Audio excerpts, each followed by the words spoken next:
আজ ছিল 25শে ডিসেম্বর। তো দুষ্টুর পাপা বলেছিল ডিউটি থেকে বাড়ি ফেরার সময় দুষ্টুর জন্য কেক আনবে, কিন্তু হঠাৎ করেই ফোন করে বলল তার অফিসে পিকনিক হবে, সেই জন্য তার আসতে দেরি হবে। সেই জন্য ভাবলাম নিচে একটা দোকান আছে, ওইখান থেকে দুষ্টুর জন্য কেক নিয়ে চলে আসি। ভেবেছিলাম বাড়িতেই কেক বানাবো, কিন্তু কেক বানানোর কোনো জিনিসপত্রই আমার কাছে ছিল না। তো দোকানে গিয়ে দেখলাম দোকানেও কেক রাখেনি, সেই জন্য ময়দা আর বেকিং পাউডারটাই পেয়েছিলাম। ওই দুটো জিনিস নিয়েই চলে আসলাম, আর বাড়িতে ডিম ছিল।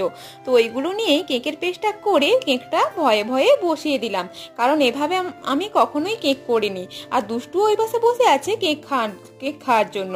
তো কেকটা বসিয়ে দিয়ে কিছু জামা কাপড় ছিল সেইগুলোই গুছিয়ে নিলাম। যেটা ভয় পেয়েছিলাম তো সেটাই হলো, কেকটা নিচের দিকে চুঁয়ে গেছিল আর উপরে কাঁচা রয়ে গেছিল। তো দুষ্টুকে উপরের কাঁচা অংশটা দিয়েই প্যান কেক বানিয়ে দিয়েছিলাম, ও ওটাই এখন খেয়ে নিচ্ছে। তারপর দুষ্টুর পাপাও চলে এসেছিল, আর রাত্রিতে খাওয়া দাওয়ার পর এখন আমরা শুয়েও পড়েছি। তো আজকের ভিডিওটা এই পর্যন্তই, দেখা হচ্ছে পরের ভিডিওতে।